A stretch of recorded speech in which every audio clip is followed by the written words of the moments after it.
Now, the Prime Minister says he's seriously concerned over recent events at the border between Gibraltar and Spain. There have been long queues for people waiting to get into or out of the territory for several days. And Spain's Foreign Minister has also threatened to introduce a €50 fee to cross the border after a disagreement about an artificial reef developed by the Gibraltarians that he says will damage Spanish fishing grounds. In an interview, he said Gibraltar's party is over. But this morning, Gibraltar's chief minister hit back. He told Sky News that statements like that are unacceptable. I think this is really quite a silly remark for the Spanish Foreign Minister to have made.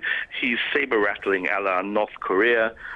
It almost makes one feel as if you're listening to the politics of Franco in the 1950s and 60s.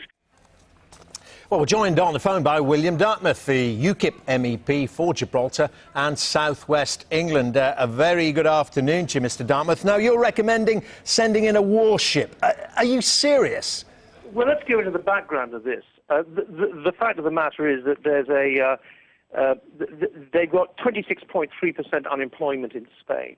Youth unemployment is over 55% and rising. There's a centre-right government which is marred in a corruption scandal. And this is just a bit of distraction that's being offered by the Spanish government to deal with their own crisis, but it adversely affects the people of Gibraltar. That's the background to it. And this has happened various times before, but not in the last 15 years or so, because there was a boom in Spain. Now, the fact of the matter is that the British government, successive British governments, have always been a little bit ambivalent about Gibraltar. And we know that the Foreign Office is absolutely useless in these matters. And the point about sending a frigate, which is why I'm advocating it, is that it will be an indication to Spain and the people of Gibraltar, who I have the honour to represent with others, okay, that the British government is absolutely serious about Gibraltar and that it is completely non-negotiable. But the whole thing about being serious about this, if you send in the armed forces, there has to be a threat that you could actually use them. You can't threaten a key ally. I mean, you know, we were partners together in Iraq and in Afghanistan. You can't threaten them with military force. Well, it isn't a question of being threatening with military force. Well, if you send it down there, you have to be. If you send it, if you send it there, you have to be prepared to use it, don't you? Or else it's not a threat. Sir, if you allow me to finish, we have a squadron of planes in the Falkland Islands. Nobody thinks that squadron of planes is going to bomb Buenos Aires. But what it is that it's an indication of resolve on the part of the British government, and that resolve has been sorely lacking in the last 15 years. Now, the other and more important point is that, as you say, Spain is ostensibly a NATO is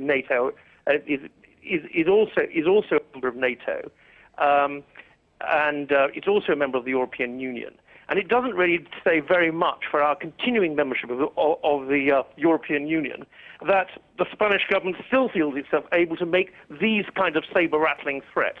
It's the Spanish government which is saber-rattling.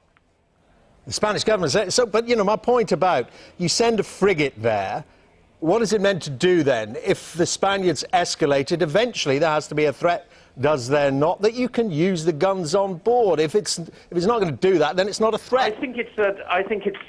It should be a very clear what, and I can't speak for them, but entirely. But I mean, what the people of Gibraltar need is a sign of resolve from the British government, and that doesn't seem to be happening. All we're getting is a lot of predictable hand-wringing from the Prime Minister and his Foreign Secretary.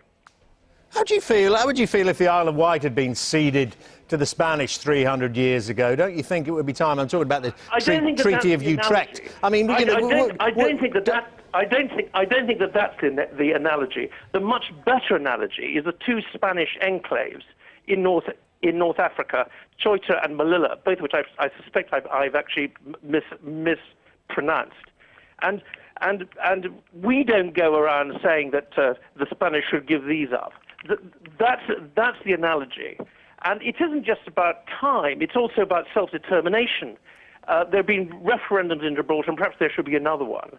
And each one of those referendums, the Gibraltarians have voted to stay part of the, have actually voted for the present arrangements by majorities of sort of 98% to 2 or so. And nobody quite knows where the 2% came from.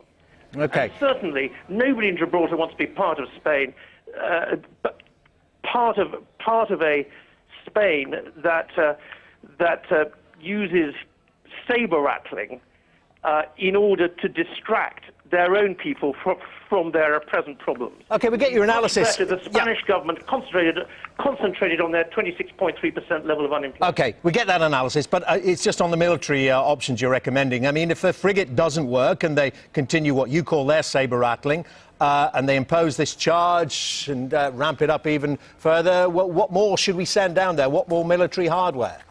Well, the charges charge is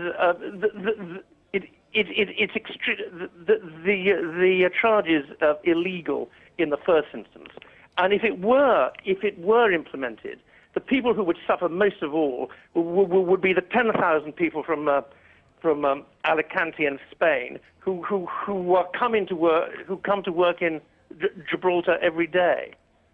Those are the people who would suffer from it most of all. OK, Mr Dartmouth, must end it there. Thank you very much indeed. William Dartmouth, UKIP MEP for Gibraltar and South West England. They have representation. Let's speak to our Europe correspondent, Robert Nisbet, who's in Brussels. Well, yeah, they're one elected representative wanting to send in the gunships. There are lots of axes being ground here. Obviously, Mr Dartmouth is a member of UKIP, and you heard his criticism there of Britain's very membership of the EU. And indeed, I think there are axes being ground in Spain as well. Let's remember how this all started off. This was a decision by Gibraltar to start dropping concrete blocks into the water to create what they said was an artificial reef, whereas the Spanish said that it was going to impede the Spanish fishermen as they were trying to ply their trade. That resulted in the Spanish introducing what could be called enhanced border checks at the land border between Spain and Gibraltar, and that has now developed into this war of words, if you want to put it that way. But I think what we haven't heard from is the Spanish Prime Minister, Mariano Rajoy, to see whether this is really the feeling of the entire Spanish government, or whether just the musings, perhaps, of the Spanish Foreign Minister, a man called José Manuel García Margallo, who has made inflammatory remarks about Gibraltar before. OK, well, we'll see where it all leads. Robert, thank you very much indeed. Robert Nisbet there for us in Brussels. And coming up on Sky News with